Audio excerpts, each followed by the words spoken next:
Alright, so I've opened up the drive. Like you can see, the problem area is this little guy here.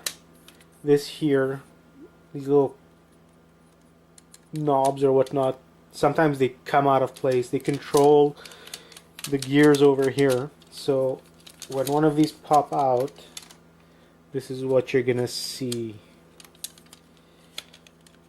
It's usually this one, see?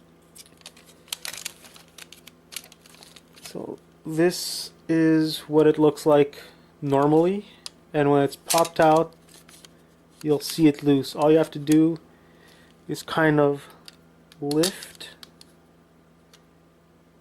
and put it back in place so it looks like this.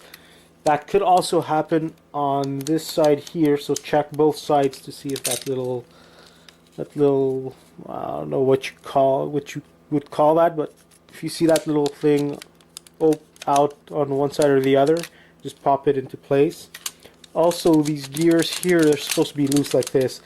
If they're not this loose, it means that you also have to undo this little motor. Just take out these two screws.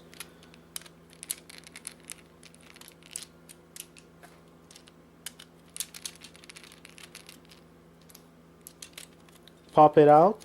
So you take out the little motor, and then this guy over here, you just push it back until it's loose and not in gear.